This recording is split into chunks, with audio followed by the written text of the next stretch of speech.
우리가 문학을 접하다 보면은 그 많은 소설들을 읽게 되잖아요.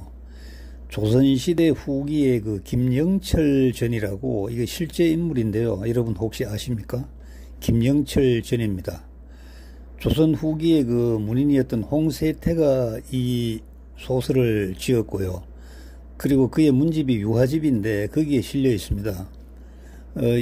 김영철 전은 한 사내가 태어나가지고 전쟁이라는 그 혼란기에 전쟁에 참여했다가 겪게 되는 그 일들을 쭉 기술을 하면서 나라가 힘이 있어야 되고 나라가 태평해야 되는데 이 나라가 힘이 없고 지도자가 판단을 잘 못하니까 결국은 병졸들만 이렇게 죽게 된다. 결국은 국민이 죽게 된다. 그런 교훈을 남기는 겁니다. 월남이 망했을 때도 보트 필불, 정말 돛담배 같은 그 조그마한 배에 수없이 많은 사람이 타고 가다가 뒤집어서 죽어서 물고기에 밥이 된 사례는 수도 없이 많았을 것이고, 다행히 목적지 아니면 목적하지 않았던 육지에 도착해서 그들이 보트 피플로 전해지게 되니까 그것이 이제 세상에 알려지는 기록이 되는 것이죠. 캄보디아도 인구 800만 대 150만 명을 총으로 쏘아 죽이다가 나중에 때려 죽였습니다. 우리나라에도 근자에 6.25 전후해서 많은 일들이 일어났죠. 좌익은 우익을 죽이고 또 우익 청년단들은 좌익을 죽이고, 특히 제가 경험한 것은 강화도 건너에 있는 교동에서 그 집단 그 살해 현장, 거기서 기적적으로 살아나온 그 어떤 눈먼 소녀의 제가 일대기를 회고 형식으로 글로 써주면서 거기에서 참 참상을 많이 알게 되었습니다. 물론 저도 개인적으로 저희 조부님께서 그 사상의 희생자이고 엄청난 고문에도 굴하지 않고 버텼던 아주 강골이었죠. 그 덕분에 제가 이렇게 살아있는지도 모르겠습니다. 김영철 전은 말입니다. 평안도 사람입니다. 그때 명나라와 후금이 전쟁을 할 때 1618년 정도인데요. 우리나라가 이제 명나라를 지원하잖아요. 중화사상. 하늘을 대리하는 그 나라, 명나라. 여기를 지원하는 이제 조선병사로 출병이 됐습니다. 그런데 그때 졌지 않습니까? 패해가지고, 그런데 이 사람은 다행히 목숨을 건졌죠. 후금의 장수의 하인으로 들어가게 됩니다. 그런데 고국에 남아있는 가족이 너무나 그리워서 몇 번 탈출을 감행하지만은 모두 실패에 끝나고요. 발꿈치 뒤에 그 아킬레스건 있잖아요. 그것을 잘라버리는 그런 형벌을 당합니다. 그러나 이제 거기서 주인의 배려로 새로운 가족을 꾸리게 된다. 장가를 들게 됐죠. 그렇지만은 결국은 세 번째 탈출에서 성공합니다. 그래서 명나라로 다시 들어갔는데, 그때 같이 탈출한 사람의 여동생을 아내로 맞이해서 거기서 또 장가를 듭니다. 그러나 고향으로 갈 날만 애타게 기다리고 틈만 노리고 있었죠. 그런데 그 고향 친구가 그때 조선의 대표로 명나라 사신으로 이제 오게 됩니다. 그래서 친구한테 부탁을 해서 그 돌아가는 배에 몰래 숨어들어서 이제 고향으로 가게 됩니다. 그래서 할아버지와 어머니를 만나고 거기서 또 장가를 들죠. 그런데 이 청나라와 명나라가 계속 대립을 하니까 이때 이제 그 조선의 통역관으로 또 전장으로 나가게 됩니다. 그런데 거기 가서 하필이면요, 옛날 주인이던 그 후금나라의 장수를 또 만나게 됩니다. 그런데 뇌물을 바치고 겨우 목숨을 건졌는데, 그 뇌물을 그 당시에 이제 통역관으로 갈 때 함께 간 그 상전이죠. 그 사람이 그 돈을 줘서 뇌물을 바치고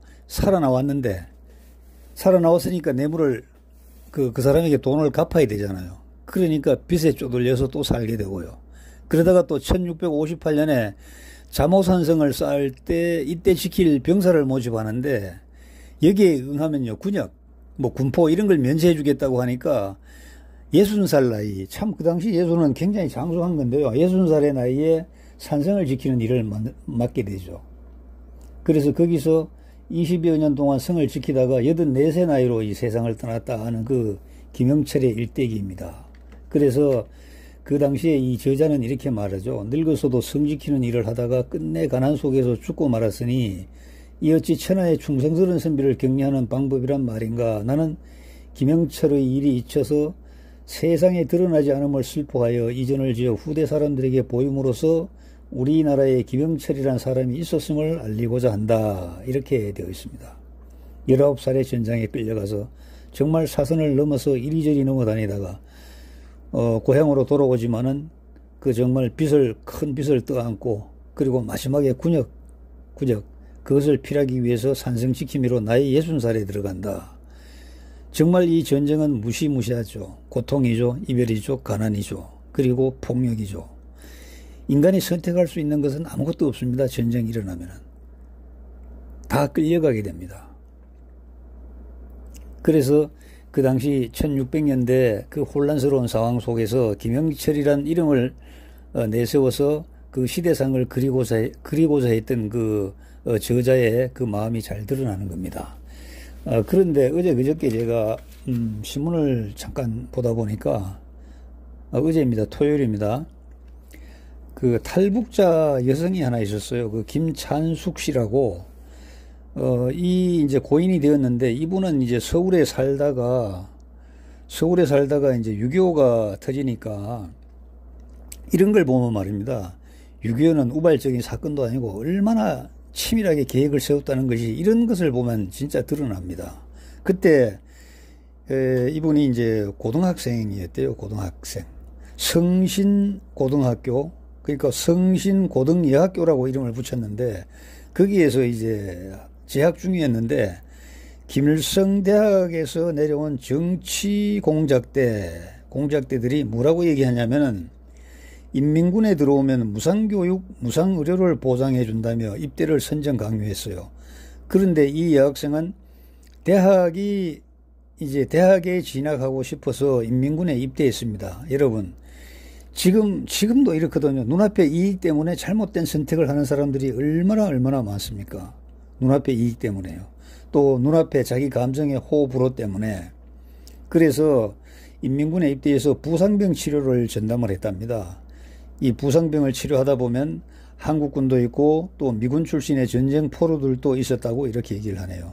그래서 5년간 군 복무를 마치고 평양의학대학에서 공부를 했죠. 그래서 내과 의사로 활동을 했는데 그런데 참 행복은 오래가지 못하고 불행이 또 찾아옵니다. 왜냐하면 전쟁이 끝난 후에 북한 내의 어떤 그 서열 정리, 권력 정리, 권력 지도의 어떤 새로 재편 이런 그 와중에서 남한 출신이라는 이유 하나만으로 이 사람을 함경도 저기 시골로 그 추방을 해버립니다. 딸 하나를 데리고요.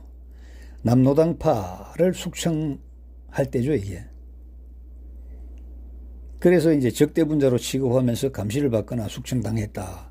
김 씨와 딸도 1973년에 평양에서 추방돼서 함경북도 샛별군 광산촌으로 쫓겨갔다. 여러분, 지금 우리도 보면 주사파도 있고 종북주의도 있고 또 많지 않습니까? 여러분, 결론은요, 다 죽습니다. 다 죽어요. 살려줄 이유가 없어요. 목적을 달성한 다음에 살려줄 이유가 없잖아요. 양궁장, 예, 양궁장 아닙니까? 좋은 화른 말입니다. 사냥을 다 하고 나면은 그냥 창고에 갈물이 되고 아주 그 사나운 개, 아주 그 훈련이 잘 된 개도 토끼를 잡고 나면요, 토사구팽이죠. 오히려 개를 갖다 삶아 먹어버립니다. 그것이 몇천 년 전에 중국의 얘기가 아니고 인간의 세상에서는 늘 이런 일이. 여러분들도 지금 그런 일 많지 않습니까? 아유, 저놈이 정말 저럴 수가 있나. 나를 배신하고. 내가 도와준 게 얼만데. 이렇게 얘기하잖아요. 어떻게 보면은 인간의 세상은 늘 이런 세상이죠. 그래서 이제 이 사람은 함경북도 광산촌으로 쫓겨가가지고 뭘 했냐 하면은 그 쌀로 술을 만들어가지고 시장에 내다 팔아서 겨우겨우 연명을 했다. 참 이게 그 위기 때가 되면 말입니다. 여성들의 손끝에서 생명이 탄생하는 것 같아요. 꽤 오래됐습니다만은 고 정주영 회장의 그 먼 인척이라는 사람들이 일가족을 데리고 이렇게 탈출해서 우리 대한민국의 품에 안겼는데 그때 그 여성분도 어떻게 살았냐고 하니까 배급되는 그 식량을 가지고 술을 만들어서 시장에서 장마당에서 내다 팔아서 그래서 이렇게 살았다. 제가 지금 기억에 있습니다만은 그때 그 언론 보면은 그 집은 정주영 회장같이 다 사업가의 기질이 있구나. 이렇게 또 우리 그 기자들이 상상력을 발휘해서 그 기사를 쓴 것을 제가 지금 기억을 더듬을 수가 있습니다. 그런데 이 암시장에 팔아서 생계를 유지하는 것도 한계가 있어요. 왜냐하면 고난의 행군, 극심한 식량난, 또 많은 아사자들, 도저히 살 수가 없어서 1998년에 딸과 손녀와 함께 중국으로 탈북을 했답니다. 그리고 이제 한국에 돌아왔지만 적응에 실패했다. 이렇게 얘기해요. 그래서 이 사람이 이제 70대 나이에 영국으로 다시 가서 거기서 이제 정착을 하는데, 다행히 이때는 2004년도에 북한 인권법이 통과된 이후에 탈북자들은 인도주의 차원에서 어느 나라든지 수용하도록 했습니다. 가장 최근에도 중국에서 떠도는 50명 빨리 한국으로 데려오라고 얘기를 했다는데, 우리 정부에서도 데려오겠다고 했다는데 그것을 이제 안 데려와서 북한으로 다시 끌려갔고, 그 사이에 탈레반 북한 난민 307명인가를 데려와서 우리 충청북도 공무원 연수원 인재개발원 거기다 걔들 짐을 풀어놓으면서 비 오는 날 우리 자랑하다가 행시 출신 그 젊은 공무원이 뒤에 꿇어 앉아서 법무부 차관에게 우산 받쳐주는 그 난리를 쳤지 않습니까?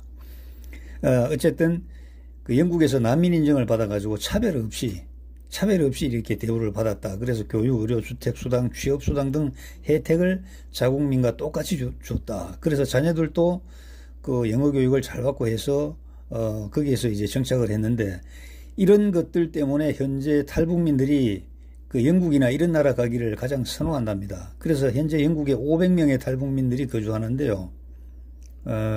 처음에는 이게 언어 장벽이 있어가지고 어렵지만은 조금만 더 소통이 되면은 오히려 이곳이 서울보다 낫다 이겁니다. 왜? 탈북자에 대한 차별이 없으니까. 남북 안 가리고 그들은 코리안으로 인식해주기 때문에 이렇게 얘기합니다.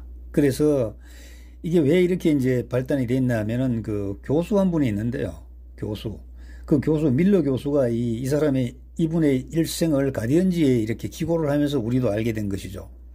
그 사람은 이제 밀러 교수는 한국학을 연구하는 학자인데, 이 김찬숙 씨와 만나가지고 서로 교류를 하면서 돌아가시고 나자 이렇게 가디언지에 기고를 했다고 합니다.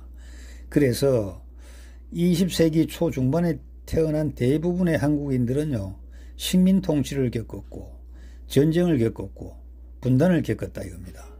그러나 그 중에서도 이 김찬숙 씨는 좀 특별한 경우다 이렇게 얘기를 하죠.